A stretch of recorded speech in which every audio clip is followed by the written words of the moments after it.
Praise the lord. యేసుక్రీస్తు నామంలో మీ అందరికీ శుభములు తెలియజేస్తూ ఉన్నాం. మరి యొక్క దినం దేవుడు ఏర్పాటు చేసినటువంటి దినం. దీని యందు ఉత్సాహించి సంతోషించమని దేవుని వాక్యం సెలవిస్తోంది. అదేవిధంగా ఈరోజు ఒక ప్రత్యేకమైనటువంటి దినం, మదర్స్ డే. మరి తల్లులైనటువంటి వారందరికీ కూడా మా యొక్క మదర్స్ డే శుభాకాంక్షలు తెలియజేస్తూ ఉన్నాం.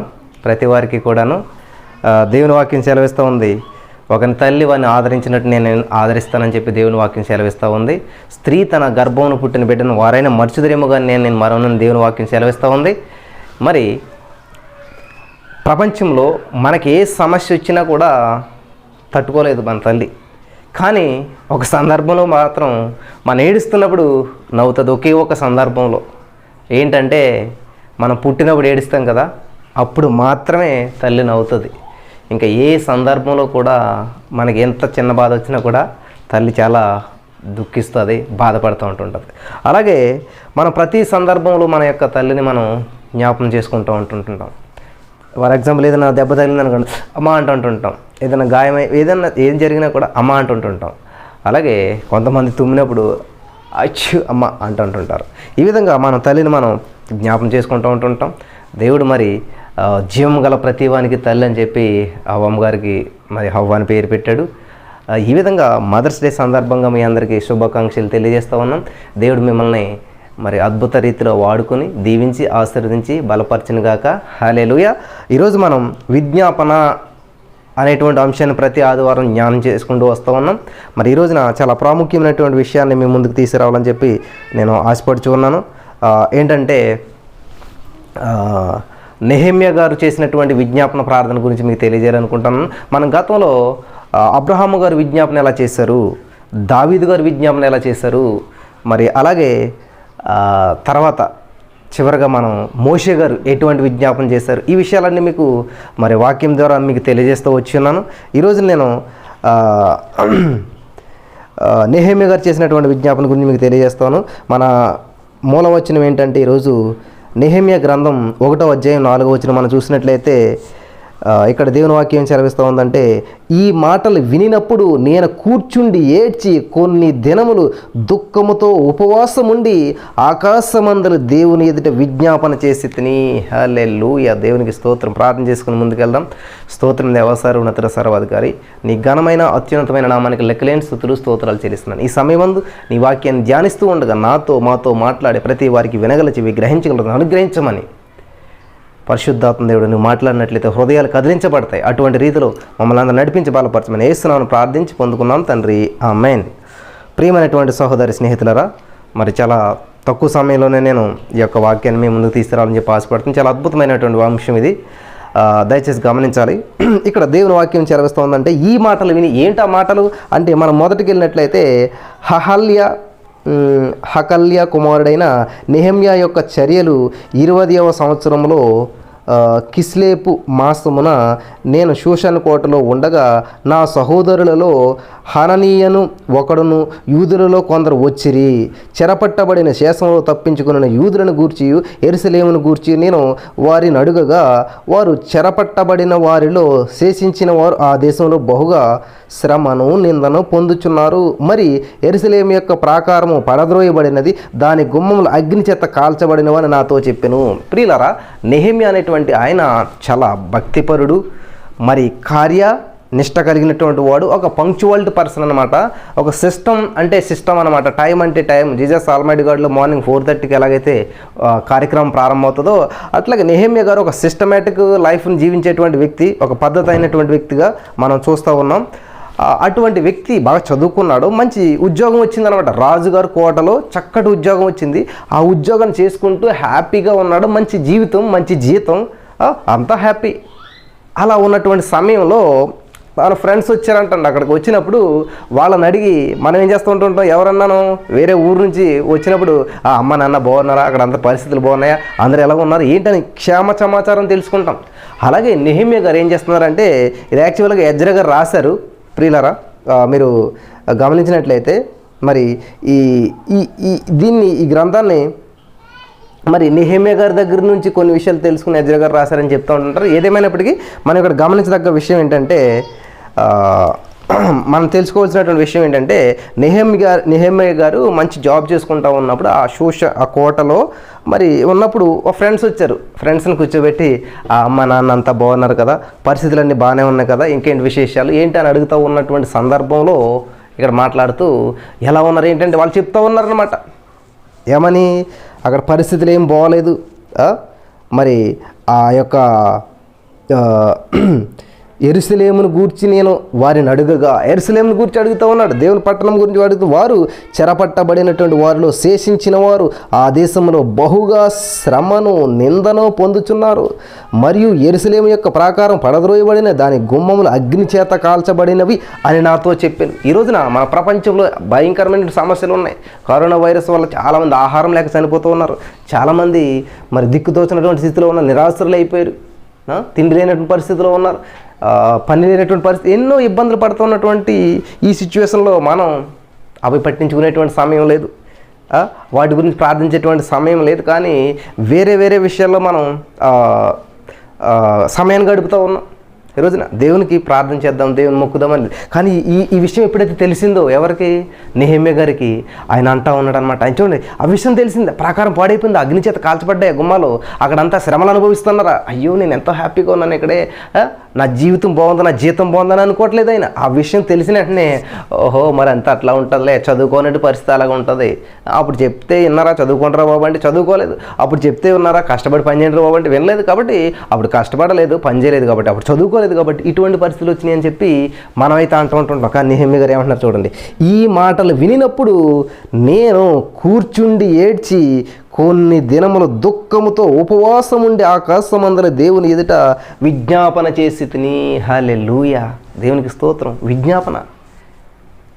ప్రియులారా, ఎప్పుడైనా సమస్య తెలితే మనం ఏం చేస్తామంటే ఆ సమస్య గురించి మనం దేవుని దగ్గర ముందు ప్రార్థన చేయాలి. ఎంక్వైరీ కాదు మనం చేయటం. అంటే అసలు ఎందుకు అలా జరిగిందంట ఏంటంట అని అనట్లేదు. ఎవరు? నెహెమ్యా గారు. వెంటనే సమస్య తెలిసింది, ప్రార్థన చేస్తున్నాడు దేవుడికి.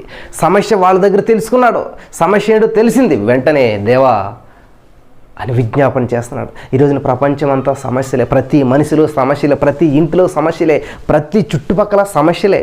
మనకు తెలుసు విశాఖపట్నంలో గ్యాస్ లీక్ అయిందని చెప్పి అక్కడ ఉన్నటువంటి వాళ్ళందరికీ ఎంత ఇబ్బంది అయింది. చెట్లు, మొక్కలు, జంతువులు, కుక్కలు అన్నీ కూడా అంత దారుణమైన పరిస్థితుల్లో ఉన్నాయంటే చాలా బాధాకరమైనటువంటి విషయం.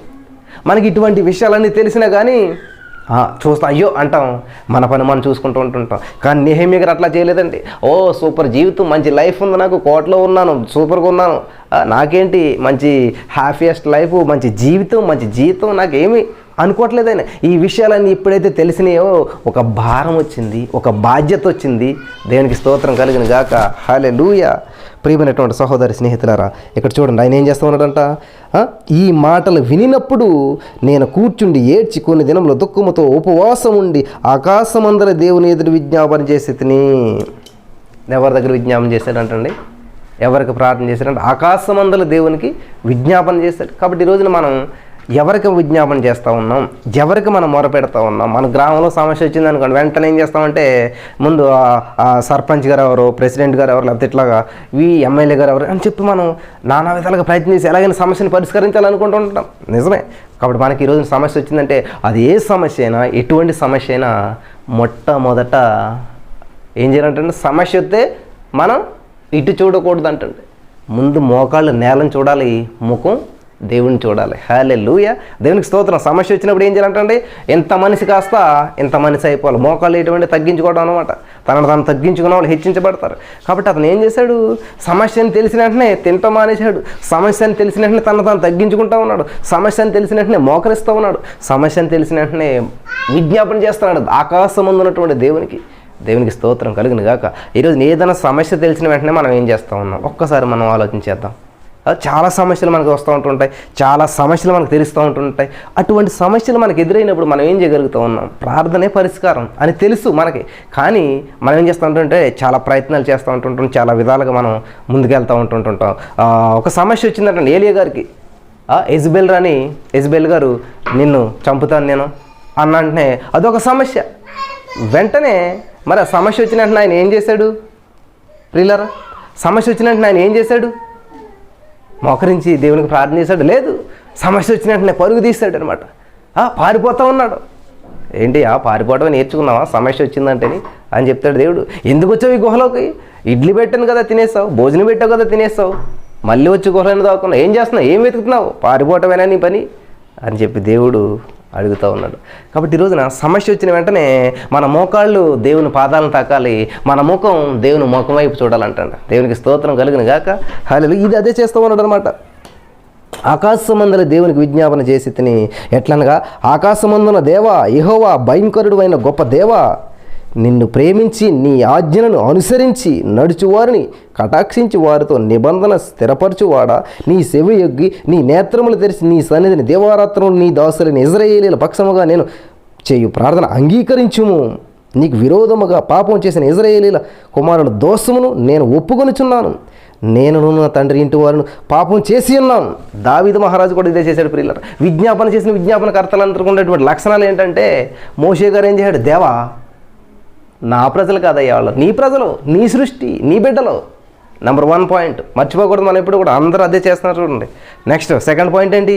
ప్రభా నువ్వెంత గొప్ప దేవుడు అయ్యా, నువ్వెంత ఉన్నతమైనటువంటి దేవుడు అయ్యా, నీ నామం ఎంత ఘనమైందయ్యా. నెంబర్ 2 రెండోది. తర్వాత ఏంటి? మరి నువ్వు చేసినటువంటి వాగ్దానం ఏమైపోతుందయ్యా, నువ్వు వాగ్దానం చేసావు కదా మమ్మల్ని విడిపిస్తాను నడిపిస్తానని. హల్లెలూయా. మరి నీ నామానికి అవమానం వస్తుంది అని చెప్తూ ఉన్నాడు. దేవునికి స్తోత్రం కలుగును గాక. కాబట్టి దేవుని వాగ్దానాలను గుర్తు చేస్తూ ప్రార్థన చేస్తున్నాడు మోషే గారు. హల్లెలూయా. దేవునికి స్తోత్రం కలుగును గాక. హల్లెలూయా. ప్రియమైనటువంటి సహోదరి స్నేహితులారా, దయచేసి గమనించండి. మోషే గారు చేసినటువంటి ప్రార్థన 3 విషయాలు అన్నమాట. ఏంటంటే, మొదట నా ప్రజలు కాదు నీ ప్రజలు అంటున్నాడు. రెండోది ఏంటంటే,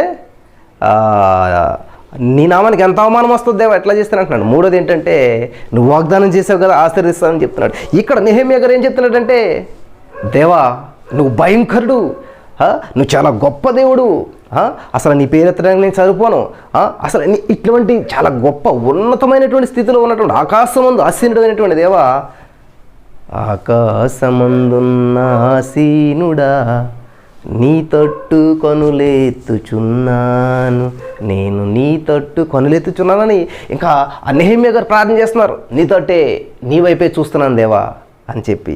హల్లెలూయా. కాబట్టి విజ్ఞాపన చేసేటువంటి ఆ విధానం చూడండి. దావీదు గారు ఏం చేస్తాడు? నా ప్రజలను ఏం చేయొద్దు, నా దేశంలో ఏం చేయొద్దు, అవసరమైతే నన్ను నా కుటుంబాన్ని చంపేసేయి అని చెప్పి దావీదు గారు చేస్తా ఉన్నాడు ప్రార్థన. ఇక్కడ నెహెమ్యా గారు చూసినట్లయితే నేను నా కుటుంబం. హల్లెలూయా. దేవునికి స్తోత్రం కలుగును గాక. నేను నా కుటుంబం తప్పు చేశాం అని చెప్తా ఉన్నాడు ఇక్కడ. పాపం చేసి ఇశ్రాయేలు కుమారుని దోషమును నేను ఒప్పుకొనిచున్నాను. వావ్, ఎవరు ఒప్పుకుంటున్నారంటండి? నేను ఒప్పుకుంటున్నాను వాళ్ళ పక్షాన. ఒకవేళ వాళ్ళు అతిక్రమం చేస్తే నేను ఒప్పుకుంటున్నాను, నా కుటుంబంలో అతిక్రమం చేస్తే నేను ఒప్పుకుంటున్నాను, నా ఇరుగు పొరుగు వాళ్ళు అతిక్రమం చేస్తే నేను ఒప్పుకుంటున్నాను, వాళ్ళు తప్పు చేస్తే నేను ఒప్పుకుంటున్నాను. ప్రభా నేను క్షమిస్తున్నాను వాళ్ళని, నువ్వు కూడా క్షమించేదేవా. వాళ్ళ పక్షాన్ని నేను క్షమాపణ అడుగుతున్నాను, వాళ్ళ పక్షాన్ని నేను క్షమాపణ అడుగుతున్నాను. అదండి విజ్ఞాపన ప్రార్థన అంతే. ప్రియులరా, దేవునికి స్తోత్రం కలుగును గాక. మనం ఇటువంటి విజ్ఞాపన ప్రార్థన చేయగలుగుతున్నామా? ఒక్కసారి మనం ఆలోచన చేసుకుందాం. ఎటువంటి ప్రార్థన మనం చేస్తూ ఉన్నాం? దేవునికి విజ్ఞాపన ఏం చేస్తూ ఉన్నాం? దేవా నా బిడ్డలకు జాబ్ ఇయ్యి, దేవా నా బిడ్డలకి ఆశీర్వాదమి, దేవా నా భర్తను దీవించు, దేవా నా కుటుంబాన్ని ఆశీర్వదించు, దేవా మా అత్తను కాపాడు, దేవా మా అల్లుడిని దీవించు, దేవా ఇట్లాగా మా అమ్మమ్మని మా నాన్నమ్మ ఇట్లాగా మందాన్ని అడుగుతున్నాం. ఏంటి? మంచిదే, ఇదేనికి దీవెన కోసం. కానీ ఇక్కడ ఏం చేస్తున్నాడు? నేను ఒప్పుకుంటున్నాను. హల్లెలూయా. దేవా నన్ను దీవించట్లేదు, నేను ఒప్పుకుంటున్నాను వాళ్ళ పాపాలని. ఎవరిదండి మనసు? క్రీస్తు యేసునికి కలిగినటువంటి మనసు. ఎదుటి వాళ్ళ భారాలు మన మీద వేసుకుని వారి పక్షాన్ని విజ్ఞాపన చేస్తూ ఉంటుంటాం. దేవునికి స్తోత్రం కలుగును గాక. హల్లెలూయా. హల్లెలూయా. నా ప్రియమైనటువంటి సహోదరి స్నేహితులారా, దేవుడు ఎంత గొప్ప దేవుడు అంటే చాలా అద్భుతమైనటువంటి వాడు అనమాట. మన జీవితంలో ఎన్నో మేళ్ళు ఆశీర్వాదాలు చేస్తూ మనల్ని నడిపిస్తూ ఉన్నాడు. దేవునికి మహిమ కలుగును గాక. మరి ఈయన చాలా అద్భుతమైనటువంటి ప్రార్థన చేస్తున్నాడు. చాలా ఆశ్చర్యం వేసింది నాకు ఇది చదువుతూ ఉన్నప్పుడు. హల్లెలూయా. దేవునికి స్తోత్రం కలుగును గాక. హల్లెలూయా. ప్రియులారా, ఇంకా ముందుకెళ్ళినట్లయితే గొప్ప దేవా విజ్ఞాపన చేసింది ఎట్లనగా ఆకాశమందున్న దేవా యెహోవా భయంకరుడైనటువంటి గొప్ప దేవా. ప్రియులారా, అసలు నెహెమ్యా అనేటువంటి పేరుకి అర్థం ఏంటంటే యెహోవా ఓదారుస్తాడు. హల్లెలూయా. ఏంటంటే యెహోవా ఓదార్స్తాడు అనేటువంటి అర్థం అంట, నెహెమ్యా అనేటువంటి పేరుకి అర్థం. కాబట్టి ఆయన ఏం చేస్తూ ఉన్నాడు, చక్కగాను ప్రార్థన చేస్తున్నాడు ప్రజల కొరకు, తన ప్రజల కొరకు. ఇక్కడ చక్కటి పాయింట్లు ఉన్నాయన్నమాట ఈ విజ్ఞాపనలో, మీరు గమనించాలన్నమాట. గొప్ప దేవుని యొక్క గొప్పతనాన్ని తెలియజేస్తున్నాడు. దేవుడు ఎంత మహోన్నతుడు. మోసే గారు కూడా ఏమంటాడు, మోసే ఈ ప్రజలందరూ నేను నాశనం చేస్తానంటే దేవుడు ఏమంటాడు, మోసే ఏమంటాడు, ప్రభువా నువ్వెంత గొప్ప దేవుడు నా తండ్రి, ఎన్నో అద్భుతాలు చేసి ఇజ్రాయేల్ ప్రజల్ని ఐగుప్తుని తీసుకొచ్చావు, ఎర్ర సముద్రాన్ని పాలి, ఎంత మహోన్నత దేవుడు ఉన్న తండ్రి, నువ్వెంత మహోన్నత కార్యాలు చేస్తావు అని చెప్పి అంటూ ఉన్నాడు అనమాట. దేవునికి స్తోత్రం. ఇక్కడ నెహెమ్యా గారు కూడా అలాగంటూ ఉన్నారు, దావీదు గారు, ఈయన ఎవరో అబ్రహాము గారు, వీళ్ళంతా కూడా అద్భుతమైనటువంటి విజ్ఞాపనకర్తలు ప్రజల కొరకు, మరి సమాజం కొరకు, సమాజ శ్రేయస్సు కొరకు, దేశం కొరకు, దేశంలో ఉన్నట్టు ప్రజలందరి కొరకు, ప్రపంచంలో ప్రతి వారి కొరకు విజ్ఞాపన చేశారు. మనం ఎప్పుడు కూడా నా నా అంటూ ఉంటుంటాం. ప్రియులారా, మనం ఎప్పుడు ఎలా చేయాలంటే, ఐఏఎస్ ఆఫీసర్ ఐఏఎస్ కోచింగ్లో ఒక అమ్మాయి ఒక క్వశ్చన్ అడిగిందంట. ఏంటంటే మరి టొబాకో అంటే పొగాకు ఉంటుంది కదా, దాన్ని పండించకూడదు అని అన్నప్పుడు ఆ అమ్మాయి లేచి, మరి పండించకపోతే ఎలా సార్, అది పంటను ఆపేయటం వల్ల ఏమవుతుందంటే చాలామంది కూలీలకి నష్టం కలుగుతుంది, ఆ పంటను పండించడం వల్ల అనేక మంది పని చేసుకుంటారు, దానివల్ల ఉపాధి దొరుకుతుంది, దాన్ని ఎక్స్పోర్ట్ చేస్తే మనకు డబ్బులు వస్తాయి, మంచిదే కదా, పండించాలి. కానీ మనం ఏం చేయాలంటే ఇతర దేశాలకు ఎక్స్పోర్ట్ చేయాలి, అప్పుడు దానివల్ల మనకి ఇక్కడ ఎవరికి ఎఫెక్ట్ అవ్వదు కదా, సో దానివల్ల పని దొరుకుతుంది, లాభం వస్తుంది అని చెప్పి ఆ అమ్మాయి అన్నప్పుడు మరి ఆ సార్ ఏం సమాధానం చెప్పాడంటే, మన ఆలోచన ఎప్పుడు కూడా మన క్షేమం కొరకు మాత్రమే ఉండకూడదు, మన ఆలోచన ఎప్పుడు కూడా మన సేఫ్టీ కోసమే ఉండకూడదు అనమాట. ఎప్పుడు కూడా ఆలోచన ఎప్పుడు కూడా యూనివర్సల్గా ఉండాలి. నేను బాగుంటే చాలు, నా కుటుంబం బాగుంటే చాలు, ఇట్లా కింద నుంచి ఆలోచించుకునే వారందరూ కిందే ఉండిపోతారు. హల్లెలూయా. ప్రియులారా, ఏంటంటే కింద నుంచి ఆలోచించే వాళ్ళు ఇప్పుడు కింద ఉంటారు. మరి ఎక్కడి నుంచి ఆలోచించాలి బ్రదర్ అంటే పైనుంచి ఆలోచించుకు రావాలి. అప్పుడు సార్ ఏం చెప్పాడంటే యూనివర్సల్గా ఆలోచించాలి ఎప్పుడు కూడా. సరే నేను పోగోని ఇక్కడ టొబాకోని పైకి పంపుతాను, అక్కడ ఉన్నటువంటి వాళ్ళందరూ పొగను పీల్చుతారు, వాళ్ళకి రోగం వస్తుంది, జబ్బు వస్తుంది. ఫర్ ఎగ్జాంపుల్ కరోనా వైరస్ ఎక్కడ ప్రారంభమైంది, ఎక్కడో వుహాన్లో ప్రారంభమైంది, చైనాలో ప్రారంభమైంది, కానీ ఈ రోజున మొత్తం అన్ని కంట్రీస్కి వ్యాపించింది, అందరూ సఫర్ అవుతూ ఉన్నారు. కాబట్టి మనం ఏం చేస్తాం, ఓన్లీ మా ఇంట్లో బాగుంటే చాలు, మా కుటుంబం బాగుంటే చాలు అని ప్రార్థన చేయకూడదు. మనం ఏం చేయాలంట, మొత్తం ప్రపంచంలో ఎక్కడా కరోనా వైరస్ ఉండకూడదు, ప్రపంచం అంతా బాగుండాలని మనం దేవునికి విజ్ఞాపన చేయాలి. హల్లెలూయా. ఆ సార్ చెప్పిన సమాధానం ఏంటంటే యూనివర్సల్గా అందరూ బాగుండాలి, అందులో నేను ఉండాలనుకోవాలి మనం. కాబట్టి ఆ టొబాకోని ఎక్స్పోర్ట్ చేస్తే అక్కడ దేశం పాడైపోతుంది కదా, అంటే వాళ్ళ బాగై మనం బాగుపడితే, వాళ్ళ పాడై మనం బాగుపడితే అది బాగు కాదు. ప్రియులారా, అర్థమవుతుంది కదా. కాబట్టి మనం ప్రార్థన చేసేటప్పుడు ఇప్పుడు కూడా అందరూ బాగుండాలి, అందులో నేను ఉండాలి. హల్లెలూయా. అన్ని దేశాలు బాగుండాలి, ఆ దేశాల్లో మా దేశం ఉండాలి, అన్ని కుటుంబాలు బాగుండాలి, ఆ కుటుంబంలో మా కుటుంబం ఉండాలి, అన్ని చర్చెస్ బాగుండాలి, ఆ చర్చిలో మా చర్చ్ ఉండాలి, అన్ని ఫ్యామిలీస్ బాగోవాలి, ఆ ఫ్యామిలీలో మా ఫ్యామిలీ ఉండాలి. హల్లెలూయా. అందరి పిల్లలకు ఉద్యోగాలు రావాలి, అందులో మా పిల్లలు ఉండాలి. ఎంత బాగున్నది. అంతేగాని మన పిల్లలకే ఉద్యోగం వచ్చి మనమే ఇల్లు కట్టుకుని, మనమే కారు కొనుక్కుని, మనమే అన్నీ చేసుకుంటూ ఉంటే పక్కోళ్ళు అదే స్థితిలో ఉంటే బాగుంటుందా? పిల్లలు బాగుండదు. ఎందుకు బాగోదు బ్రదరు? ఒకవేళ పొడ్డుది, ఒకవేళ పొడవు, ఒకవేళ పొట్టి, ఒకవేళ ఉంది. అలాగే ఒకళ్ళు ఎక్కువ ఒకళ్ళు తక్కువ ఉంటుంటారు కదా. చాలామంది చాలా లాజికల్గా మాట్లాడుతుంటుంటారు. ప్రిల్లరా, దేవుడు ఎప్పుడు కూడా యేసుక్రీస్తు అందరికీ ప్రభు అని చెప్పాడు, కానీ యేసుక్రీస్తు శిష్యులు మాత్రమే ప్రేమిస్తున్నాడు అనేమీ చెప్పలేదు ఆయన. మనం దేవునికి సమీపస్తులో అయ్యే కొద్ది యేసుక్రీస్తు అందరినీ ప్రేమిస్తున్నాడు. పాపులనేమి, మూర్ఖులనేమి, దోస్తులనేమి, దొంగలనేమి అందరిని కూడా. హల్లెలూయా. సిలువు మీద ఉన్నటువంటి దొంగని పరలోక రాజ్యం తీసుకెళ్ళాడు దేవుడు, మారు మనసు పొందటం వల్ల. హల్లెలూయా. దేవునికి స్తోత్రం కలుగును గాక. మరి మన దేవుడు ఎప్పుడు కూడా పార్షియాలిటీ చూపించడం అంటే పక్షపాతం చూపించేటువంటి దేవుడు మాత్రం కాదు. హల్లెలూయా. దేవునికి స్తోత్రం కలుగును గాక. హల్లెలూయా. నా ప్రియమైనటువంటి సహోదరి స్నేహితులారా, మరి మన దేవుడు చాలా అద్భుతమైనటువంటి కార్యాలు చేస్తూ మనల్ని నడిపిస్తూ ఉంటుంటాడు. నేను బైబిల్ గ్రంథంలో చూసినప్పుడు విజ్ఞాపన గురించి 53వ అధ్యాయం, యెషయా గ్రంథం 53వ అధ్యాయం 12వ వచనం మనం చూసినట్లయితే, ఏలయనగా మరణము నొందినట్లుగా అతడు తన ప్రాణం దారబోసెను, అతిక్రమం చేయువారిలో ఎంచబడిన వాడాయను, అనేకుల పాపమును భరించుచు తిరుగుబాటు చేసిన వారిని గూర్చి విజ్ఞాపన చేశాను. హల్లెలూయా. ఎవరి గురించి మేము విజ్ఞాపన చేయాలి? వాళ్ళ మూర్ఖపు పనులు చేసేటువంటి ప్రజలు వాళ్ళు అది తింటారో ఇది తింటారో దానివల్ల ఇటువంటి జబ్బు వచ్చింది, ఇటువంటి మరి వ్యాధి వచ్చింది, కాబట్టి వాళ్ళ గురించి మేము విజ్ఞాపన చేయటువంటి వాళ్ళు ఎంత మూర్ఖులు అంటే, వాళ్ళు ఎంత పాపిష్టి జనం అంటే అని చెప్పి చాలామంది అంటుంటారు. దేవుడు చెప్తున్నటువంటి మాట ఏంటంటే, అనేకులు పాపమును భరించుచు తిరుగుబాటు చేసిన వారిని గురించి విజ్ఞాపనం చేశాను. తిరుగుబాటు చేసినటువంటి వారిని గురించి విజ్ఞాపన చేసినట్టు. హల్లెలూయా. మంచి వాళ్ళ గురించి కాదు, తిరుగుబాటు చేసినటువంటి వారు, పాపము చేసినటువంటి వారు, దూషించిన వారి కొరకు, ద్వేషించిన వారి కొరకు. హల్లెలూయా. ఇక్కడ చూడండి, ఈయన ఏం చేస్తున్నాడంటే ఎవరి భారం వేసుకుంటా ఉంటున్నాడంట నెహెమ్యా గారు. హల్లెలూయా.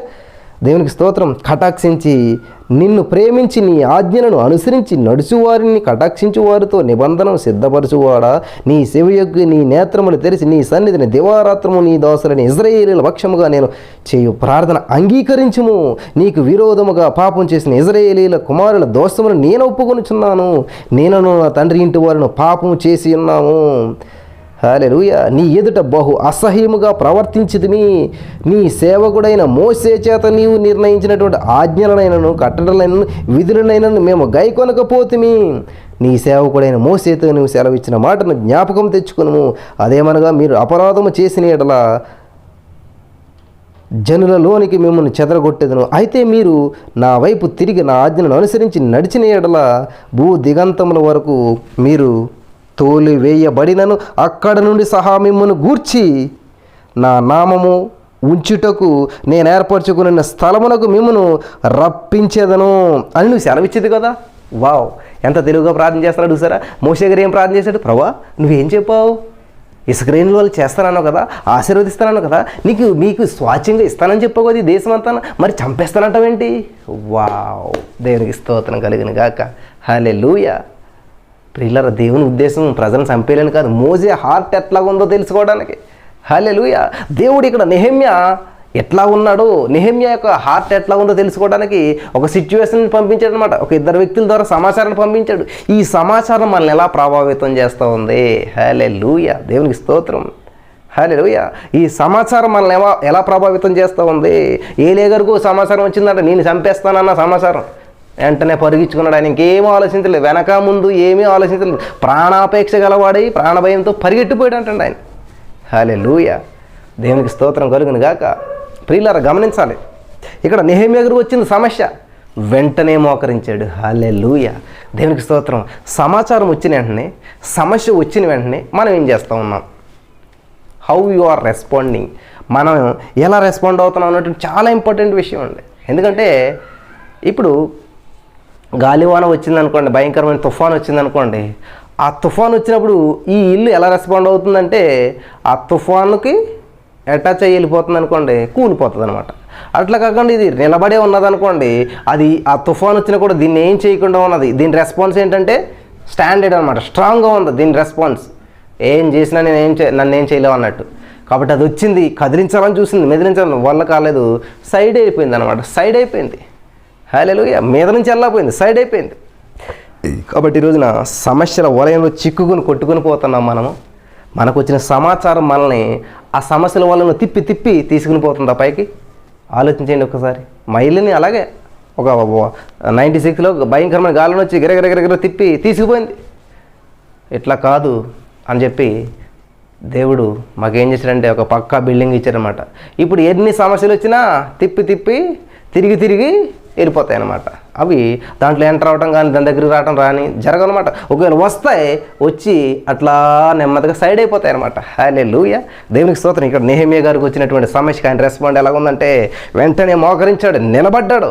ఎస్ఐయా, ఈ సమస్యను నేను ఒప్పుకుంటున్నాను, వాళ్ళ పాపములను, వాళ్ళ అతిక్రమలను, వాళ్ళ దోషములను నేను ఎక్కడొచ్చిందండి ఈ మనస్తత్వం?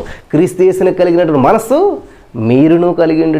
ఎప్పుడైతే క్రీస్తు యేసుని కలిగిన మనసు మనం కలిగి ఉంటామో ఖచ్చితంగా ఎదుటివారి సమస్యను మన సమస్యగా భావిస్తామన్నమాట.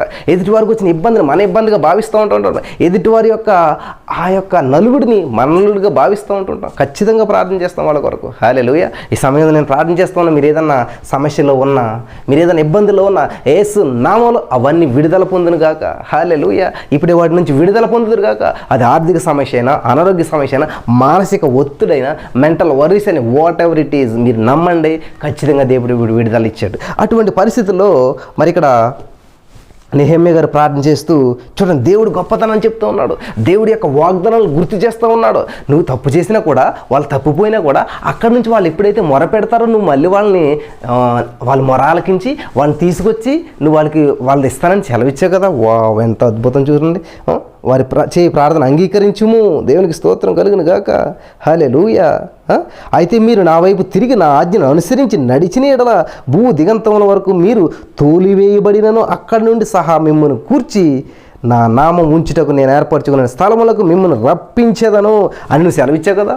అని రప్పిస్తాను. ఎక్కడికి వెళ్ళిపోయినా కానీ, ఏం చేసినా కానీ, ఎంత తప్పు చేసినా కానీ, తప్పుపోయిన కుమారుడు ఎప్పుడైతే తప్పు తెలుసుకున్నాడో మళ్ళీ స్వాగతం పలికాడు తండ్రి, మళ్ళీ బాధ్యతలు ఇచ్చాడు, మరలా కుమారుడు యొక్క స్వాచ్ఛాన్ని ఇచ్చాడు, మరలా కుమారుని యొక్క బాధ్యతలు ఇచ్చాడు, మళ్ళీ కుమారుడిగా అంగీకరించాడు. ప్రభా నువ్వు చెప్పు కదా, ఎక్కడికి వెళ్ళినా, ఎంత తప్పు చేసినా, ఎన్ని తప్పుపోయినా, ఎన్ని విధాలుగా ఎక్కడికి వెళ్ళిపోయినా నువ్వు క్షమించే దేవుడు కదా, మమ్మల్ని ప్రేమించే దేవుడు కదా.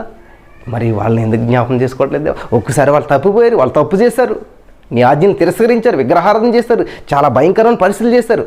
నేను ఒప్పుకుంటున్నాను దేవా, నేను ఒప్పుకుంటున్నాను వాడు తప్పుదాన్ని.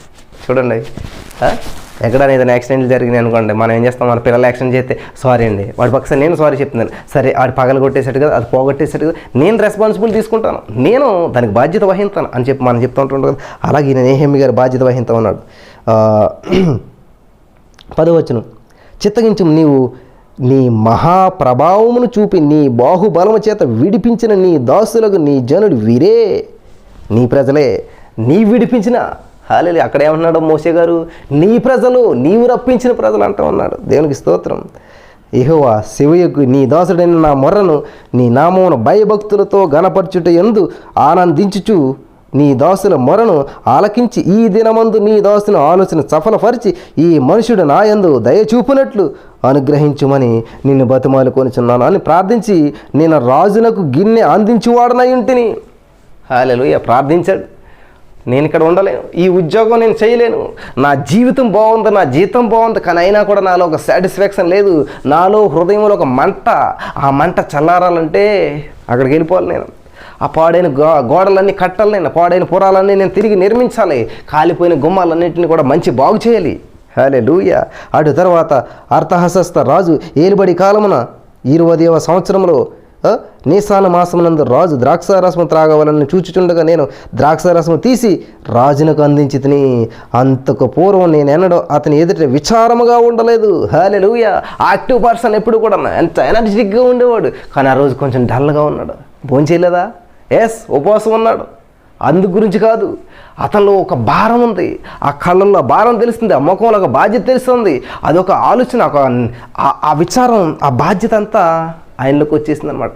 చూసాడు రాజు, ఏంటి ఇప్పుడు ఇంత ఇలా లేడు, ఏదో సంథింగ్ ఈజ్ హ్యాపెనింగ్ అని చెప్పేసి అనుకున్నప్పుడు, కాగా రాజు, నీకు వ్యాధి లేదు కదా, నీ ముఖం విచారంగా ఉన్నదేమిటి, నీ హృదయం దుఃఖం చేతనే అది కలిగినదని నాతో అనగా, నేను మిగిలిన భయపడి రాజు చిరంజీవి యోగుని గాక, నీకు వ్యాధి లేదు కదా, నాకు తెలుసు, నీకు జ్వరం లేదు, ఏమీ లేదు, నీ హృదయంలో ఉన్న బాధే నీకు కనిపిస్తుంది. Face is index of mind అంట. ఈ మనసులో హృదయంలో ఏది బాధ ఉందో ఈ ఫేస్లో కనబడుతుంది అంట. అదే face is index of mind అంట. మన మనసులో ఏముందో మన ఫేస్ చూసి చెప్పొచ్చు అంటుంటారు. అలాగే రాజు గారు ఏం చేస్తాను, ముఖం చూసాడు, చాలా విచారంగా ఉన్నాడు, చాలా బాధపడ్డాడు, అసలు ఏంటి సమస్య అని తెలుసుకుంటే అప్పుడు చెప్తున్నాను, నువ్వు చిరంజీవి అగును గాక రాజా, నీ హృదయమందు దుఃఖం చేతన అది కలిగిందని నాతో చెప్పక, నేను మిగిలిన భయపడి రాజు చిరంజీవిగా నా పితరుల సమాధులుండి పట్టణం పాడైపోయి దాని గుమ్మములను అగ్ని చేత కాల్చబడి ఉండగా నాకు దుఃఖముఖం లేకపోవునా అని రాజుతో అంటే, అప్పుడు రాజు, ఏమి కావలసి నీవు మనవి చేయుచున్నావని నన్ను అడుగగా, నేను ఆకాశమందల దేవునికి ప్రార్థన చేసి రాజుతో, మీ సముఖమందు నేను దయ పొందిన ఎడల నా పితరుల సమాధులుండు పట్టణమునకు తిరిగి కట్టినట్లు నన్ను యోధాదేశమునకు పంపుడని వేడుకొనుచున్నానని నేను మనవి చేసి తిని. ప్రియులారా, ఇది కూడా ఒక విజ్ఞాపన చేస్తా ఉన్నాడు రాజుగారి దగ్గర. ఫస్ట్ ఏ రాజు దగ్గర విజ్ఞాపన చేశాడు? దేవాది దేవునికి విజ్ఞాపన చేశాడు, దేవాది దేవునికి ప్రార్థన చేశాడు, దేవాది దేవునికి మొక్కాడు, అప్పుడు ప్రయత్నం చేస్తూ ఉన్నాడు. హల్లెలూయా. మనం ముందు ప్రయత్నం చేస్తాం, తర్వాత ప్రార్థన చేస్తూ ఉంటుంటాం, రివర్స్లో చేస్తుంటాం అనమాట. అందుకనే పనులు జరగమాట మనకి. ముందు బాగా చదివేసి ఎగ్జామ్ రాసేస్తుంటాం, తర్వాత రిజల్ట్ వచ్చినప్పుడు బాగా రావాలని ముందు ప్రార్థన చేసుకుని మనం చదువుకోం. హల్లెలూయా. ఇక్కడ చూడండి, ముందేం చేయడు, ఉపవాసం అన్నాడు, భాగంగా గ్రోధించాడు, దేవా అని చెప్పి దేవుని ఎంతో బ్రతిమాలాడు. హల్లెలూయా. ఆత్మలోకంలో ముందు కార్యం జరగాలి. ఆల్రెడీ ఏ కార్యమైనా కూడా ఆత్మలోకంలో ఆల్రెడీ ముందు పొందుకున్నామని నమ్మాలి. అప్పుడు అది ఫిజికల్గా వస్తుందన్నమాట. గర్భం పొందుకున్నామని అనుకుంటాం, చూపించండి, ఏదంటే అక్కడ కనపడదు. అది కార్యరూపం దాచడానికి కొన్ని నెలలు పడుతుంది. దేవునికి స్తోత్రం కలిగిన. అలాగే మన ప్రతి కార్యాన్ని కూడా ఆత్మలోకంలో ముందు చూడగలగాలి, ఆత్మనేత్రంలో ముందు తెరవబడాలి. అప్పుడు మాత్రమే మన జీవితంలో అద్భుతాలు జరిగితే. ఇక్కడ నెహెమ్యా గారు చాలా అద్భుతమైనటువంటి ప్రార్థన చేస్తూ ఉన్నాడు అనమాట. దేవునికి స్తోత్రం కలిగిన గాక. హల్లెలూయా. అప్పుడు ఇలా ఉన్న పరిస్థితి అన్నప్పుడు అప్పుడు రాజు ఏమి కావాల్సి ఉన్నదని అడిగినప్పుడు చెప్తాడనమాట. అంతాను రాజుతో, నీ సముఖమందు నేను దయ పొందిన ఎడల నా పితరుల సమాధుల నుండి పట్టణంలో తిరిగి కట్టినట్లుగా నన్ను యోధా దేశంలో పంపడని వేడుకు. అందుకు రాజు, రాణి తన యొద్ద కూర్చుని ఉండగా నీ ప్రయాణం ఎన్ని దినముల పట్టును, నీవు ఎప్పుడు తిరిగి వచ్చేదవని అతనితో నేను ఇంతకాలమని చెప్పినప్పుడు రాజు నన్ను పంపుట చిత్తము గలవాడాయను. ఇదిగాక రాజుతో నేను నేను రాజున కనుకూలమైతే రాజును కనుకూలమైతే యోధా దేశం నేను చేరు వరకు నన్ను దాటించినట్లుగా నది అవతల నన్ను అధికారులకు తాకీదులను పట్టణ ప్రాకారములకును మందిరములతో సంబంధించిన కోటల గుమ్మములకు నేను ప్రవేశించబో ఇంటికి దూలములను మ్రాణులను ఇచ్చినట్లుగా రాజుగారి అడవులను ఆసాపునకు ఒక తాకీదు ఇయ్యమని అడిగి తిని. అలాగూ నాకు తోడుగా ఉండి నాకు కృప చూపుచున్న నా దేవుని కరుణా హస్తము కొలది రాజు నా మనవి ఆలకించెను. తరువాత నేను నది అవతలను అధికారుల యొద్దకు వచ్చి వారికి రాజు యొక్క తాకీదుని అప్పగించి రాజు నాతో కూడా సేనాధిపతులను గుర్రప్రవతులను పంపించాను. వావ్, హల్లెలూయా. దేవునికి స్తోత్రం. అతడు చేయనదంతా సఫలమగునట. ఎప్పుడు దేవుని వాక్యం విన్నప్పుడు, దేవుని మాట విన్నప్పుడు ముందు దేవుని సన్నిధిలో మోకరించాలి. ఎటువంటి సమస్య వచ్చినా, ఎటువంటి న్యూస్ తెలిసినా వెంటనే టీవీ ఓపెన్ చేయటం కాదు, మన మోకాళ్ళు దేవుని పాదాల మీదకి వెళ్ళిపోవాలన్నమాట. హల్లెలూయా. దేవుని సన్నిధిలో మోకరించాలి. దేవా, ఏంటి సమస్య, ఎందుకు వచ్చింది ఈ సమస్య, ఏంటి దేవా దీనికి పరిష్కారం అని చెప్పి ప్రార్థన చేయాలి. ఫలితాన్ని ప్రవహిస్తాడనమాట. పరిస్థితులు మార్చేస్తాడు, తారుమారులు చేస్తాడు దేవుడు. శాసనాలు మార్చగలిగినటువంటి దేవుడు దేన్నైనా కూడా మార్చుతాడనమాట. కాబట్టి ముందు నెహెమ్యా గారు ఏం చేశాడంటే రాజుకు ప్రార్థన చేశాడు. ముందు మహోన్నతుడైనటువంటి దేవునికి ప్రార్థన చేశాడు. ఆయన బ్రతిమాలాడు. తర్వాత రాజుగారిని అడుగుతూ ఉన్నాడు. అంతేగాని ముందు రాజుగారిని అడిగేసి, రాజా మాకు అక్కడ పట్టణం పాడైపోయింది, ఏంటి పరిస్థితి ఎట్లా ఉంది అని చెప్పట్లేదు ఆయన. ముందు దేవుణ్ణి అడిగాడు కాబట్టి, ముందు దేవుని ఒప్పించాడు కాబట్టి, ముందు దేవునికి ప్రార్థన చేశాడు కాబట్టి, ముందు దేవుని బ్రతిమాలాడు, ముందు ఉపవాసం ఉన్నాడు. అప్పుడు రాజులు ఎంత మార్పు వచ్చింది. నా దగ్గర ఇంతకాలం నుంచి పనిచేస్తున్నావు, ఎంత ఎనర్జీగా ఉంటావు నాకు తెలుసు, ఎంత సిన్సియర్గా పనిచేస్తావు నాకు తెలుసు. అటు ఏంటి ఏం కావాలంటే రాణిగారు పక్కనే ఉన్నారు, ఆజ్ఞ జారీ చేస్తున్నాడు. సరే వెళ్ళు, ఎంత దూరం ప్రయాణం చేస్తావు, ఎన్ని రోజులు ప్రయాణం చేస్తావు, సరే ఎన్ని రోజులు కావాలి అన్ని రోజులు సెలవు తీసుకో. హల్లెలూయా. ఏం కావాలవి తీసుకెళ్ళు, గుర్రాలు రథాలు అన్నీ తీసుకెళ్ళు. ఆ గుమ్మాలు పాడైపోయినాయి, కాలిపోయినాయా, సరే కొత్త అక్కడ అడవిలో వెళ్తా ఉన్నా కదా, ఆసాకు నేను చెప్తాను, ఇలా పట్టుకెళ్ళి చూపించు, అక్కడ కొత్త గుమ్మాలు పట్టుకెళ్ళు, ఇవన్నీ మొత్తం అని చెప్పి చెప్తా ఉన్నప్పుడు వెళ్తూ ఉన్నాడు. వెళ్ళి ఈయన ఏం చేశాడంటే, మరి ఆ నెహెమ్యా గ్రంథం 2వ అధ్యాయం 18వ వచనంలో వెళ్ళి ప్లాన్ అంతా చెప్పాడు అక్కడ ఉన్నటువంటి వాళ్ళందరికీ. నెహెమ్యా, ఇదిగాక నాకు సహాయం చేయు దేవుని కరుణాహస్తమును గూర్చి రాజు నాకు సెలవిచ్చిన మాటలన్నీ నేను వారితో చెప్పేది. అందుకు వారు మనం కట్టుటకు పూనుకొందుము రండని చెప్పి ఈ మంచి కార్యం చేయుటకై బలము తెచ్చుకునిరి. హల్లెలూయా. దేవునికి స్తోత్రం. ఒక్కడి వల్ల అయిపోతుంది, కావాలి జనం కావాలి. అక్కడ వాళ్ళతో సంప్రదించి చేస్తూ ఉన్నప్పుడు ఫస్ట్ ఏం చేస్తున్నాడంటండి, నాకు సహాయము చేయు దేవుని కరుణాహస్తమును గూర్చియు రాజు నాకు సెలవిచ్చిన మాటలన్నీ నేను వారితో చెప్పి తిని. అందుకు వారు మనము కట్టుటకు పూనుకొందుము రండని చెప్పి ఈ మంచి కార్యం చేయుటకై బలము తెచ్చుకునిరి. హల్లెలూయా. దేవునికి స్తోత్రం కలుగును గాక. ప్రియులారా, బలము తెచ్చుకున్నారంట. దేవుని పని చేయడానికి బలము తెచ్చుకోవాలంట. హల్లెలూయా. మరి ఈరోజున మనం ఎటువంటి సిచ్యువేషన్స్లో జీవిస్తూ ఉన్నాం, ఎటువంటి విధానంలో ఉన్నాం గమనించండి. ఎటువంటి ప్రార్థనలు చేస్తూ ఉన్నాం, అసలు ఎవరి కోసం ప్రార్థన చేస్తూ ఉన్నాం? మన ప్రార్థనలు ఎప్పుడన్నా స్వార్థం లేనటువంటి ప్రార్థన ఉన్నదా? లేదు. ఎందుకంటే మన ప్రార్థన ఎప్పుడు కూడా మన బిడ్డను దీవించండి, మాకు మంచి ఇల్లు ఇవ్వండి, మాకు మంచి ఉద్యోగం ఇవ్వండి, మా పరిస్థితి ఇట్లా ఉంది, మాకు సమస్య ఇది అంతే. ఇప్పుడు ఇదే ఎక్కడ కింద ఆలోచన చేస్తుంటుంటాం, లోకల్గా ఆలోచిస్తుంటుంటాం, నేషనల్గా ఇంటర్నేషనల్ లెవెల్లో ఆలోచించలేము మనం. హల్లెలూయా. ఎప్పుడు ఆలోచిస్తూ ఉంటామంటే ప్రజాక్షేమం కొరకు మనం ప్రార్థన చేయాలి. మన దేశ క్షేమం కొరకు మాత్రమే కాదు, మన చర్చి క్షేమం కొరకు కాదు. హల్లెలూయా. ప్రపంచంలో ప్రజలందరూ క్షేమం ఉండాలి. ఆల్రెడీ ప్రపంచ ప్రజల్లో కూడా మనం ఉన్నాం. హల్లెలూయా. దేవునికి స్తోత్రం. హల్లెలూయా. అందుకు కాబట్టి ప్రపంచ ప్రజల్లో మనం ఉన్నాం కాబట్టి ఎక్కడో ఒక ప్రజలకు వచ్చింది, మన దాకా వచ్చిందంటే మనమంతా ఒక్కటే, ప్రజలమంతాను. హల్లెలూయా. కాబట్టి నెహెమీయా గారు చేసినటువంటి ప్రార్థన దేవుడు ఆలకించాడు, దేవుడు సహాయం చేశాడు, దేవుడు నడిపించాడు, అద్భుతమైనటువంటి కార్యాలు చేశాడు. మరి నేను చూపిస్తాను, చివరగా ఒక మాట చూపించి ముగించాలనుకుంటా ఉన్నాను. నెహెమీయా గ్రంథంలోనే 6వ అధ్యాయం 15వ వచనం మనం చూసినట్లయితే, ఈ ప్రకారముగా ఏలూలు మాసము 25వ దినమందు అనగా 52 దినములకు ప్రాకారమును కట్టుట సమాప్తమాయను. హల్లెలూయా. ఎలాగైతే అనుకున్నాడు సాధించాడు. ఎవరి వల్ల అయిందండి ఇదంతాను? నెహెమీయా గారి వల్ల అయిపోయిందండి అంతాను. నెహెమీయా గారే చేశారు అని మనం అనుకుంటాం. నిజమే, నెహెమీయా గారే చేశారు. ఆయన ఉద్యోగం విడిచిపెట్టేసేసాడు, ఆయన యొక్క నిద్రాహారాలు మానేశాడు, ఆయన ఉపవాసం ఉన్నాడు, ఆయన జీవితాన్ని త్యాగం చేశాడు, ఆయనే ముందుకు వచ్చాడు, ఆయన వల్ల కార్యం జరిగింది. కరెక్ట్.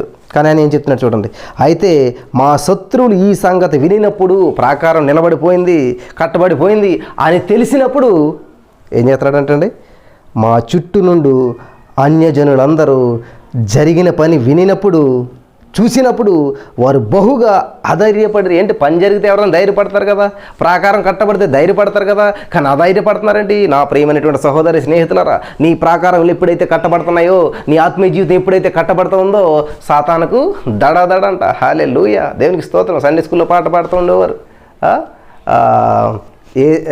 సాతానుకు దడ అని వస్తుంది అన్నమాట. అది ముందు ఏదో చరణం ఉంటుంది అనమాట. యేసయ్యకే మహిమ సాతానుకు దడ అని చక్కగా మంచి పాట ఉంటుంది, గుర్తులేదు కానీ నాకు. ఇంతకీ ఈ ప్రాకారం కట్టబడేసరికి సాతానుకు దడట్టుకుందంట. ఈ ప్రాకారం కట్టబడేదానికి సాతానుకు అధైర్యం వచ్చిందంట. కాబట్టి మన ఆత్మీయ జీవితం ఎప్పుడైతే కట్టబడతా ఉందో, మన ఆత్మీయంగా ఎప్పుడైతే బలపడుతూ ఉన్నామో, ఎప్పుడైతే మజిల్స్ తెచ్చుకుంటున్నామో, ఎప్పుడైతే స్ట్రాంగ్ అవుతూ ఉన్నామో, అవతలకి ఏమవుతుంది, అమ్మో వీళ్ళు చాలా ఫిట్గా ఉన్నారో, వీళ్ళు చాలా బలంగా ఉన్నారో, వీళ్ళతో మనం పెట్టుకోలేవు అంటారు కదా. అలాగే ఇక్కడ చాలా అద్భుతమైన మాట, వారు బహుగా అధైర్యపడి. ఎందుకనంట, ఏం చూసి, అయితే మా శత్రువులు ఈ సంగతి వినినప్పుడు, మా చుట్టూ నుండి అన్యజనులందరూ జరిగిన పని చూసినప్పుడు వారు బహు అధైర్యపడి. ఎలయనగా ఈ పని మా దేవుని వలన జరిగినదని వారు తెలుసుకునిరి. హల్లెలూయా. మన జీవితం కట్టేది దేవుడు, మన పరిస్థితులు మార్చేది దేవుడు, మనకు విడుదలనిచ్చేటువంటి దేవుడు, మన విజ్ఞాపన ఆలకించి మనల్ని విడిపించేటువంటి వాడు దేవుడు అనమాట. హల్లెలూయా. దేవునికి స్తోత్రం కలుగును గాక. నా ప్రియమైనటువంటి సహోదరి స్నేహితులారా, కేవలం దేవుడు మాత్రమే మనల్ని విడిపిస్తాడు, మనల్ని నడిపిస్తాడు, మనల్ని బలపరుస్తాడు. హల్లెలూయా. నెహెమీయా గారు చేసినటువంటి ప్రార్థన దేవుడు ఆలకించాడు. దేవునికి స్తోత్రం. ఎటువంటి వారి కొరకు ప్రార్థన చేస్తున్నాడు తెలుసు ఆయన. ఇక్కడ చూడండి, మన యెషయా గ్రంథంలో మర్చిపోకూడదు ఈ మాట ఎప్పటికీ కూడా. 53:12 మొత్తం చదువుతాను చూడండి. కావున గొప్పవారితో నేను అతనికి పాలు పంచిపెట్టేదను, గనులతో నేను అతను కలిసి అతడు కొల్ల సొమ్ము విభాగించుకుని ఏలైనగా మరణము నొందునట్లు అతడు తన ప్రాణము దారబోసెను. హల్లెలూయా. దేవునికి స్తోత్రం కలుగును గాక. హల్లెలూయా. అతడు తన ప్రాణము దారబోసెను, అతిక్రమం చేయువారిలో ఎంచబడిన వాడైను.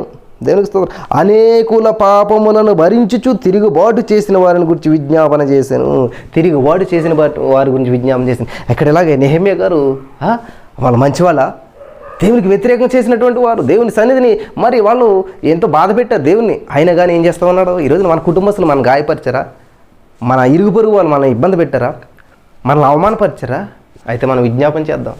ఖచ్చితంగా దేవుడు ఆ పాడైపోయినటువంటి పురమలన్నిటి కడతాడు. దేవుడు పాడైపోయిన ప్రాకారములన్నింటిని దేవుడు నిర్మించడానికి సహాయం దేవుడు మనకు చేస్తూ ఉంటాడు అనమాట. దేవునికి స్తోత్రం కలిగిన గాక. హల్లెలూయా. ఇది ఎలా నిర్మించబడింది, ఈ శిథిలమైనటువంటి దాన్ని ఎలా కట్టగలిగారు అంటే నెహెమీయా గారు కట్టారంటలేదు. ఇక్కడ చాలా అద్భుతమైన మాట ఏంటంటే, మా దేవుని వలన జరిగినదని వారు తెలుసుకునిరి. నెహెమీయా వలన జరిగిందని చెప్పట్లేదండి, మా దేవుని వలన. కాబట్టి ఏదైనా అద్భుతం జరిగిందంటే, ఎవరన్నా దేవునిలోనికి వచ్చారంటే, ఎవరైనా మారు మనసు పొందారంటే, నేను ప్రార్థన చేస్తే జరిగింది అనకూడదు ఎప్పుడు కూడా. దేవుని వలన జరిగినది. దేవునికి స్తోత్రం కలిగిన కాక దేవునికే మహిమ రావాలన్నమాట. హల్లెలూయా. దేవుడు మనకు అవకాశం ఇచ్చాడు, అది హల్లెలూయా. అది మనం అవకాశంగా భావించాలి. మనం అందులో గ్రేట్నెస్ ఏమి లేదు. ఒకసారి మా ఇంట్లో కార్యక్రమం జరిగినప్పుడు ఏం చేశారంటే, మా ఏదో సలోమిది అనుకుంటా, బర్త్డేకి సంథింగ్, ఇప్పుడు ఏదో కార్యక్రమం జరిగినప్పుడు ఆ కార్యక్రమాన్ని ఒకరికి అప్పు చెప్పాను అనమాట. వాళ్ళు మొత్తం గ్రోసరీస్ దగ్గరికి వెళ్ళి, అన్ని షాప్కి వెళ్ళి ఆ వస్తువులన్నీ తేవడం చేశారనమాట. తెచ్చి వాళ్ళు ఏమన్నారండి, మేము రేపు టైంకి మీకు మనీ అప్పు చెప్పేస్తామండి అని చెప్పారనమాట. చెప్తే వాళ్ళు నిజంగా మరి ఏ టైంకి అన్నారో ఆ టైంకి పట్టుకెళ్ళి ఇచ్చేసారనమాట. వాళ్ళు ఏం చేశారు, షాప్ వాళ్ళు వా వెరీ గుడ్ అన్న టైంకి ఇచ్చేసారని చెప్పి అప్రిషియేట్ చేశారు. ఇంతకీ జరిగింది ఏంటంటే వీళ్ళు ఏమైనా తెచ్చారా డబ్బులు, వీళ్ళు ఏమైనా సంపాదించారు లేదు. కానీ వీళ్ళు ఏం చేస్తారంటే నా దగ్గర తీసుకున్నటువంటి మనీ నేను చెప్పినటువంటి పనిని సక్రమంగా చేశారు. అక్కడ ఎవరి దగ్గర అయితే తెచ్చారో వాళ్ళకి సమయానికి ఇచ్చేసరికి వీళ్ళ మీద నమ్మకం పెరిగింది. హల్లెలూయా. నేను కనిపించట్లేదు అక్కడ, నేనేమి ఇన్వాల్వ్ అవ్వలేదు. కానీ దానివల్ల పేరు ఎవరికి వచ్చింది, డబ్బులన్నీ నావే. కానీ వాళ్ళ యొక్క నమ్మకత్వం అక్కడ నిరూపించబడింది. ఆ నమ్మకత్వం ద్వారా వీళ్ళకి పేరు వచ్చింది. అర్థమవుతుంది కదా ప్రియులారా. అలాగే మనం ఏంటంటే మధ్యలో పని వాళ్ళం, దేవుని పనిచేసేటువంటి పరిచారకులు మన దగ్గర ఏమీ లేదు. దేవుడు ఇచ్చినటువంటి దాన్ని పట్టుకెళ్ళి నమ్మకంగా అవతల వాళ్ళకి ఇచ్చినప్పుడు, ఆ నమ్మకాన్ని నిలబెట్టుకున్నప్పుడు ఆ ఘనత, ఆ యొక్క ఆ పేరు మనకు వచ్చేలాగా దేవుడు చూస్తూ ఉన్నాడు అనమాట. దేవునికి స్తోత్రం. ఈ రోజున ప్రార్థన చేస్తామంటే అద్భుతం జరిగింది, ఈయన ప్రార్థన చేస్తే జరిగింది, లేదు దేవుడు అద్భుతం చేయాలని అనుకుంటా ఉన్నాడు. కానీ ఆ ఘనత, ఆ పేరు మన ద్వారా ఆయన తెచ్చుకోవాలని చెప్పి మనల్ని ఇన్వాల్వ్ చేస్తూ ఉన్నాడు. హల్లెలూయా. దేవునికి స్తోత్రం. ఒక ఇన్స్ట్రుమెంట్ మాత్రమే. మనం ఆపరేషన్ చేయడానికి డాక్టర్ గారు ఏం చేస్తాడు, ఒక నైఫ్ను ఉపయోగిస్తాడు. నైఫ్ గ్రేట్ అంటామా మనం?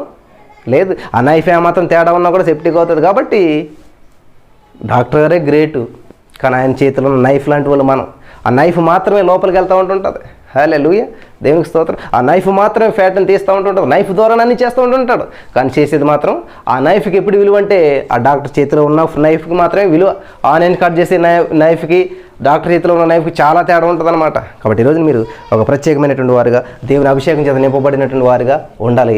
నెహెమ్యాకి ఇచ్చినటువంటి భారం ఈరోజు మనకందరికి ఇవ్వాలని చెప్పి నేను ప్రార్థన చేస్తూ ఉన్నాను. మరి మోషే గారు చేసినటువంటి విజ్ఞాపన ప్రార్థన ఎలాగ ఉందంటే, దేవా నువ్వెంత గొప్పవాడు యేసయ్యా, నువ్వు మహోన్నతుడు కదయ్యా అని ప్రార్థన చేస్తున్నాడు. దేవుడు గొప్పతనాన్ని గుర్తు చేస్తున్నాడు. అలాగే ప్రభు నీ నామానికి అవమానం వస్తుంది కదా, వాళ్ళు ఏమనుకుంటారు, ఆ ఐగుప్తీలు అందరూ ఏమనుకుంటారు, నీ నామానికి అవమానం వస్తుంది కదా అని. తర్వాత ఏమని చెప్తున్నాడు, నువ్వు వాగ్దానం చేసావు, ఆశీర్వదించానన్నావు, మాకందరూ వాగ్దత్త భూమి ఇస్తానన్నావు. మరి నువ్వు వాగ్దానం చేసావు కదా, వాగ్దానం చేసినవాడు నమ్మదగిన వాడు కదా. దేవునికి స్తోత్రం. దావీదు ప్రార్థన చేస్తున్నాడు, అవసరమైతే నన్ను నా ఫ్యామిలీని చంపేసే కానీ ఈ ప్రజలను ఏమి చేయకు. హల్లెలూయా. దేవునికి స్తోత్రం కలుగును గాక. అబ్రహాం కూడా ప్రార్థన చేస్తున్నాడు. ఎవరి గురించి అండి? పాపం, ఆ హోమోసెక్స్ అనేటువంటిది అక్కడే స్టార్ట్ అయిందంట, సొదొమ గొమొర్రా ప్రాంతాల్లో. అటువంటి భయంకరమైనటువంటి పాపంతో నిండిపోయినటువంటి ఆ ప్రజల కొరకు విజ్ఞాపన చేస్తున్నాడు అంటుండే అబ్రహాము గారు. దేవునికి స్తోత్రం కలుగును గాక. ఈ రోజున మళ్ళా నెహెమ్యా గారు చేసినటువంటి ప్రార్థన ఎటువంటి చూసారా? ఎవరి కోసం ప్రార్థన చేస్తున్నాడు? మోషే గారు కూడా, ఎద్దు మోషే నాకు నచ్చలేదు, ఈ ప్రజలు వీళ్ళ పద్ధతి నచ్చలేదు, చాలా భయంకరమైన స్థితిలో ఉన్నారు, విగ్రహారం చేస్తున్నారే, అబ్బా నాకు చాలా అనవసరమే అంటుంటే వాళ్ళ కొరకు విజ్ఞాపన చేస్తున్నాడు మోషే గారు. ఈ రోజున నెహెమ్యా గారు కూడా విజ్ఞాపన చేస్తున్నాడు. ఎటువంటి వాళ్ళ కోసం? గొప్ప వాళ్ళ కోసమా, మంచి వాళ్ళ కోసమా? లేదు. దేవుని మాట వినని వారి కోసం, దేవునికి వ్యతిరేకంగా జీవించేటువంటి వారి కోసం, దేవుని బాధ పెట్టేటువంటి వారి కోసం, దేవుని మరి హృదయాన్ని నలగొట్టేటువంటి వారి కోసం విజ్ఞాపన చేస్తున్నాడు. కాబట్టి ఈరోజు మనం ఎవరి కోసం విజ్ఞాపన చేయాలి? హల్లెలూయా. దేవుని బాధ పెడుతున్నటువంటి వారికి, దేవునికి వ్యతిరేకంగా జీవిస్తున్నటువంటి వారికి, దేవునికి అనుకూలంగా లేనటువంటి వారి కొరకు మనం విజ్ఞాపన చేయాలి. అటువంటి ఆత్మాభిషేకం ఇక్కడ ఉన్న వారందరికీ ఇవ్వాలని చెప్పి నేను ప్రభువుని బ్రతిమాల్చి ఉన్నాను. ఈ యొక్క అద్భుతమైనటువంటి అంశం ద్వారా మీరు ఏం నేర్చుకున్నారంటే, విజ్ఞాపన చేయటం. ఎటువంటి విజ్ఞాపన చేయాలి, ఎవరి కొరకు విజ్ఞాపన చేయాలి, ఎలా విజ్ఞాపన చేయాలి అనేటువంటి విషయాలు ఇక్కడ మనం తెలుసుకుంటూ వచ్చాను అనమాట. కాబట్టి విజ్ఞాపన చేసేటప్పుడు ఎప్పుడు కూడా వీళ్ళ నా అని ప్రార్థన చేయకూడదు. మనం ఎప్పుడు కూడా నా దేశము, నా కుటుంబము, నా ప్రజలని కాదు ప్రభా, నీ ప్రజలు కదా ప్రభా, నీవు సృష్టించినటువంటి సృష్టి అని అందరినీ మనం దేవునికి సమర్పించేసేయాలి. మనల్ని మనం దేవునికి సమర్పించుకోవాలి. దేవుని బిడ్డలము అందరం కూడాను. నెంబర్ 2 ఏంటంటే, దేవుని యొక్క గొప్పతనాన్ని మనం గుర్తు చేస్తూ ఉండాలన్నమాట. నువ్వు ఎంత గొప్ప దేవుడు వేసా, నువ్వెంత ఆశ్చర్యకరుడు, నువ్వు మహాభయంకరుడు అంటావన్నాడు నెహెమ్యా గారు. నువ్వంత ఉన్నతమైనటువంటి దేవుడు కదా దేవా. హల్లెలూయా. నీ నామం ఎంత గొప్పది, మరి నీ నామానికి అవమానం వస్తుంది. అట్లాగే మనం ఏం చేయాలంటే దేవుని నామాన్ని ఎత్తుపట్టి ప్రార్థన చేయాలన్నమాట. చివరిగా మనం ఏంటంటే దేవుడు చేసిన వాగ్దానాలు ఉంటాయన్నమాట. మనల్ని ఎప్పుడు నిన్ను దీవిస్తాను, నేను ఆశీర్వదింతాను, నేను ఉన్నత జన్మగా చేస్తానని చెప్పాడు దేవుడు. అలాగే ఇక్కడ చెప్తూ ఉన్నాడు, ఒకవేళ తప్పిపోయిన వాళ్ళు ఉన్నా కానీ వాళ్ళు మరి మారు మనసు పొంది నువ్వు క్షమించానో కదా దేవా అని చెప్పి నెహెమ్యా గారు చేస్తున్నారు. కాబట్టి ఈ రోజు నుంచి మనం చేసేటువంటి విజ్ఞాపన ప్రార్థనలో ఈ విషయాలు మీరు గుర్తుపెట్టుకుని మరి ప్రార్థన చేయాలని చెప్పి ప్రభు పేరిట మీ అందరికీ మనం చేస్తూ ఉన్నాం. యేసుక్రీస్తు ప్రభు ఎప్పుడు నిరంతరం విజ్ఞాపనకర్తగా మనకి ఉంటా ఉన్నాడు, మనం ప్రార్థన చేస్తూ ఉన్నాడు. మరి మనం కూడా విజ్ఞాపనకర్తలుగా ఉందాం, విజ్ఞాపన చేసేటువంటి వారిగా ఉందాం. ఈ యొక్క వాక్యం ద్వారా దేవుడిని మనం బలపరచడానికి నమ్ముచున్నాను. విజ్ఞాపన చేసేటప్పుడు ఎప్పుడు కూడా మంచి వాళ్ళ కోసం అని కాదండి, ప్రతి వారి కోసం మనం విజ్ఞాపన చేయాలి. మన ఇరుగు పొరుగు వారి కోసం, ప్రతి వారి కోసం విజ్ఞాపన చేద్దాం, ప్రార్థన చేద్దాం. యేసయ్యా నీకు వందనాలు నా ప్రభువా, నాతో మాతో మాట్లాడ విన్న వాక్యం వ్యర్థం కాకుండా ప్రతి హృదయంలో నాటబడి ఫలించి అభివృద్ధి చెందడానికి సహాయం చేయమని మన ప్రభు మేము విజ్ఞాపనకర్తలుగా ఉండాలి నా తండ్రి. మమ్మల్ని దూషించిన వారి కొరకు, ద్వేషించిన వారి కొరకు, త్రాగుబోతుల కొరకు, వ్యభిచారుల కొరకు, దొంగల కొరకు నా ప్రభు, మరి క్రూరుల కొరకు, మూర్ఖులకు, ప్రతి వారి కొరకు మేము విజ్ఞాపన చేయాలి. అటువంటి వారిని కూడా నా ప్రభు నీ సన్నిధికి మేము నడిపించాలి నా తండ్రి. అటువంటి వారు చేసినటువంటి పాపాలు మా మీద వేసుకుని మేము ఒప్పుకోవాలి నా తండ్రి. అటువంటి వారి దోషములు మా దోషములకు మేము నీ సన్నిధిలో ఒప్పుకుని వాటిని అన్నింటికి అడిగేసినటువంటి మనస్తత్వం మాకు దయచేయమని కృప చూపించమని. ఇక్కడ ఎంతమంది అయితే విజ్ఞాపన చేయించున్నారో వారందరూ ప్రార్థన ఆలకించిన వారందరూ విజ్ఞాపనకర్తలుగా మార్చమని, యేసు నామంలో నీ అభిషేకం విడుదల దయచేసమని చేసినందుకు వందనం చెల్లిస్తూ నమ్మి పొందుకునే నమ్మ పరమ తండ్రి, ఆమేన్. ప్రియులారా, మరి ఈ యొక్క వర్తమానాన్ని మరల వినండి. అబ్రహాము వలె, దావీదు వలె, మోషే వలె, నెహెమ్యా వలె అద్భుతమైనటువంటి విజ్ఞాపనకర్తలుగా మీరు అందరూ మారాలని, దేవుడు అటువంటి కృప అందరికీ దయచేయాలని నేను దేవుని కోరుతూ ఉన్నాను. మరి ప్రతిరోజు ప్రభు సంధి కార్యక్రమాలను చూడండి. 8:30 PM మేము లైవ్లో వస్తూ ఉంటుంటాం. అలాగే ఆదికాండం అంతా కూడా అద్భుతంగా వివరించాం. అలాగే మరి నిర్గమకాండం స్టార్ట్ అయింది. మరి చాలా అద్భుతమైన కార్యాలు జరుగుతూ ఉన్నాయి. ప్రతి బుధవారం స్త్రీల కూడిక, ఇవన్నట్లు పాలు పంచుకోండి. మీరు అందరూ ఆత్మీయంగా బలపడతారు. దేవుడు మిమ్మల్ని అందరినీ బహుగా దీవించి ఆశీర్వదించి బలపరచును గాక. ఆమేన్. హల్లెలూయా.